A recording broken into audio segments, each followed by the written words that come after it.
बहू मुझे माफ़ कर दे। विमल जी सुबह की सैर करके वापस लौटे ही थे कि उनकी पत्नी शांति ने शिकायत करनी शुरू कर दी। शांति बोली, देखा आपने अपनी बहू के रंग। मैंने पहले ही कहा था बेटा बेटा कहकर उसे सर पर मत चढ़ाओ। विमल जी बोले, क्या हुआ, क्यों इतने परेशान हो? शांति जी बोली, मैं सुबह नाश्ता बनाने जा रही थी तो कविता कहने लगी, मम्मी जी आप रहने दो, पहले मैं अपना अरुण जी का नाश्ता बना लूँ। आप और पिताजी तो घर पर ही रहते हो, बाद में नाश्ता कर लेना। मुझे आज तक किसी ने किचन में जाने से नहीं रोका, अब इनसे पूछकर किचन में जाना पड़ेगा।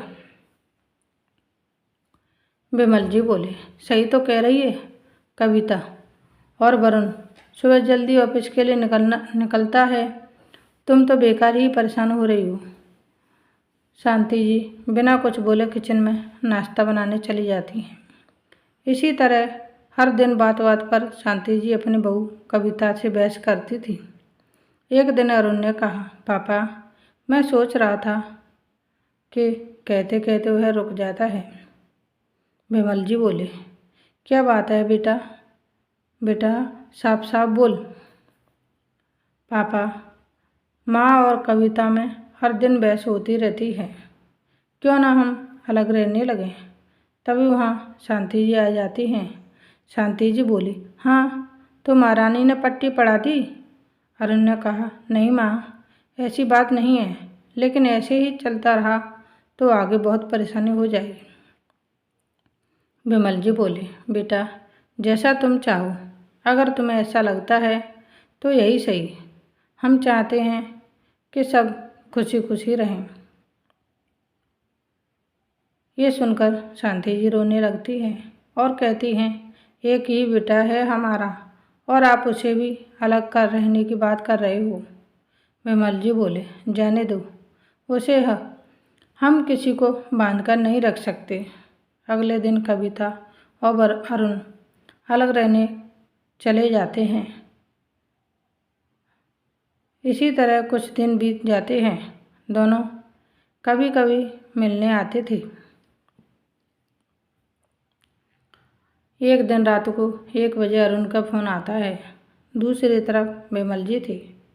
विमल जी उसे बताते हैं कि उसकी माँ को सीने में दर्द हो रहा था।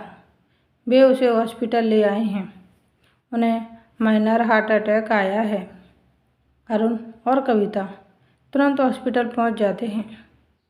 डॉक्टर शांति जी को 1 सप्ताह तक हॉस्पिटल में रहने की सलाह देता है। कविता दिन रात शांति जी की सेवा करती है। वह अपनी नौकरी की चिंता करे बगैर दिन रात हॉस्पिटल में रहती है। इधर अरुण जी घर पर विमल जी का ध्यान रखता है। 1 सप्ताह बाद जब डॉक्टर उन्हें डिस्चार्ज करता है तो कविता कहती है, माँ को हमें अकेला नहीं छोड़ सकते, हम अब माँ पिताजी के साथ रहेंगे। ये सुनकर शांति जी की आंखों से आंसू आ जाते हैं। वह बहू को पहली बार कहती है, बेटी मुझे माफ़ कर दे। कविता बोली, माँ जी आपकी बेटी होती तो क्या आप उससे माफ़ी मांगती? आज से आप कितना भी डांटें, मैं आपको छोड़कर नहीं जाऊंगी। आपको खोने के ख्याल से मैं शहर उठी। उसके बाद चारों अपने घर के लिए निकल पड़ते हैं।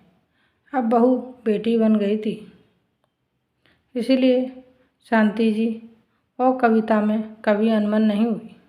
आज की कहानी यहीं ख़त्म होती है। मिलते हैं दूसरी कहानी के साथ। Thanks for watching. Please like share and subscribe. धन्यवाद दोस्तों। Bye bye.